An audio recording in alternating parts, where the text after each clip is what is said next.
Hello, everyone, and welcome to the Abundology podcast. My name is Renee Spears, and I'm a Law of Attraction mentor and spiritual advisor, and I help people be happy and attract more money, love, time, and joy in their lives.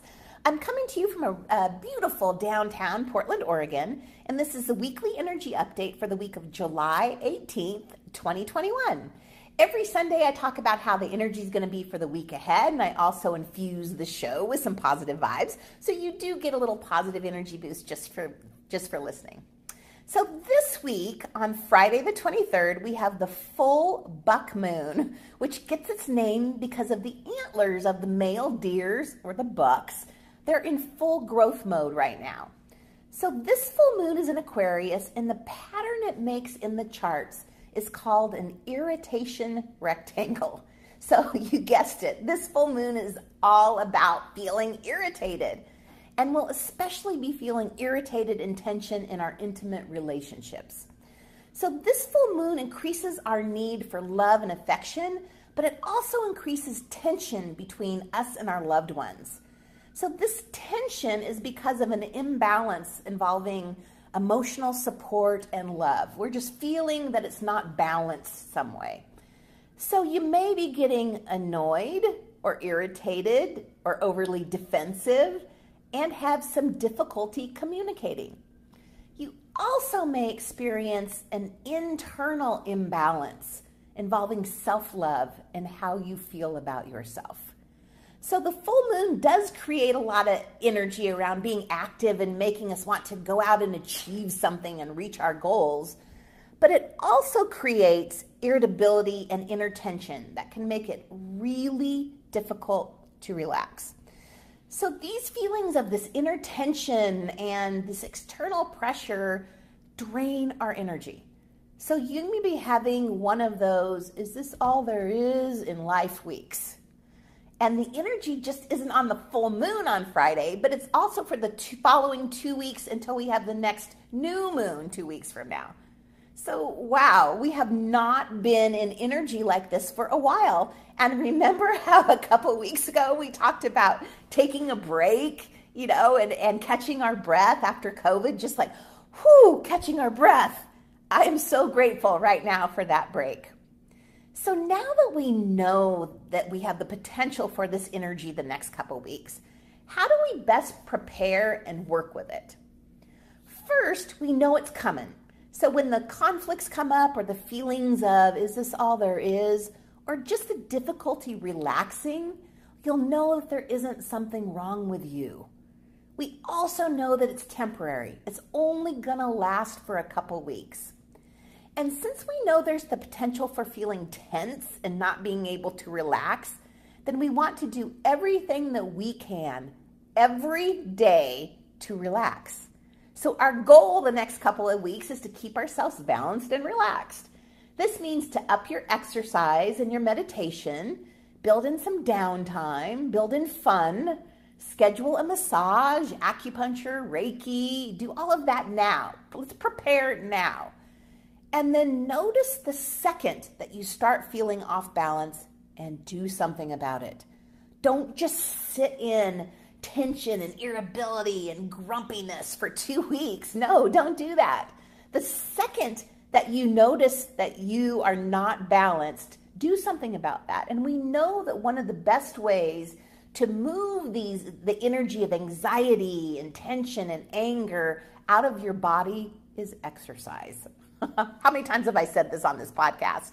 So go for a walk, do some jumping jacks, dance around the house, do a little workout, physically move the energy out of you. And up your meditation. So if you usually meditate for 5 minutes, go 10. If you do it once a day, do it twice a day. If you don't meditate, now is the perfect time to start. It's so easy. There's so many apps right now. The Calm app, the Inside app, the Headspace app.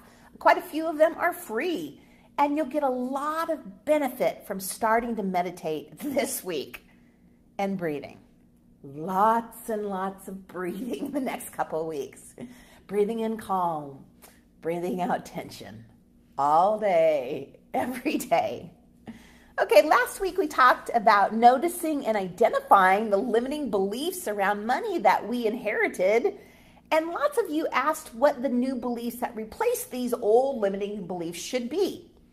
And the belief I get asked about the most is that I can't afford it, especially when it comes to our kids.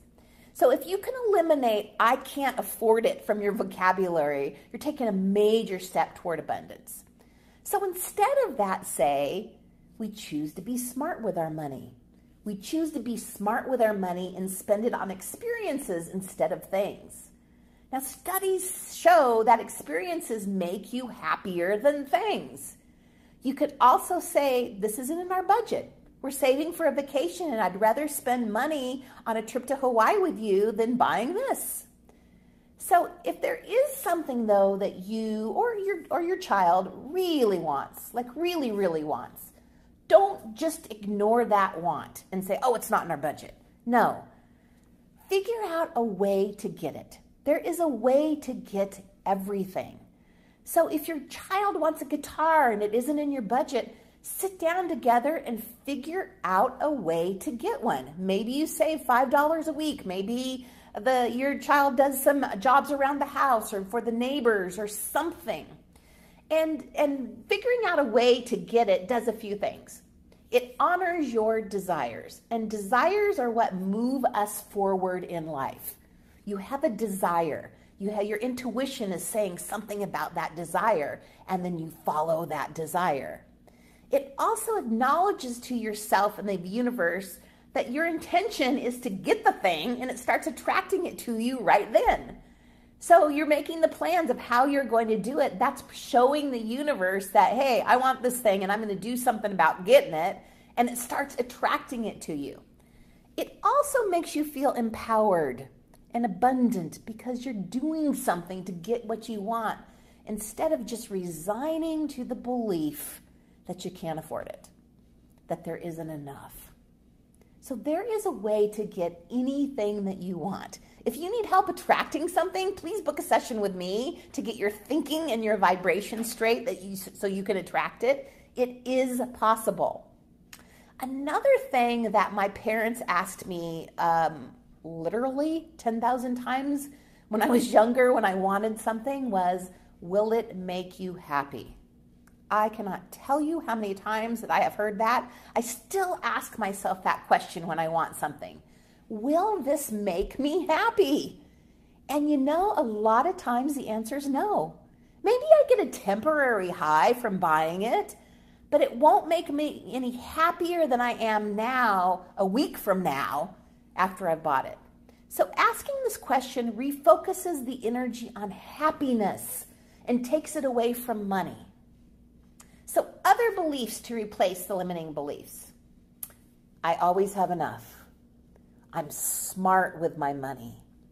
I have a good relationship with money.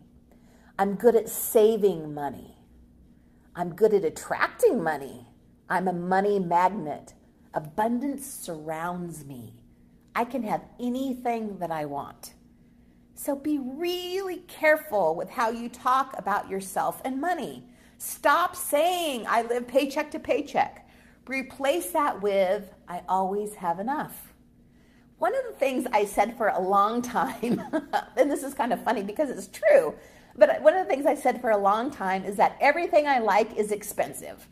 I can walk into a store and not even look at the prices and fall in love with the most expensive thing there every time. It's actually quite funny, and my family teases me about it a lot. So I adapted my statement to everything I like is expensive to include, and it's always on sale and I get a good deal. So it has to be somewhat true. You can't just make up bullshit and expect that to be your new belief. There has to be truth in it. So yes, everything I like is expensive and it's always on sale and I get a good deal. So be really mindful of how you're talking about money. This is the vibration that you're sending out into the universe.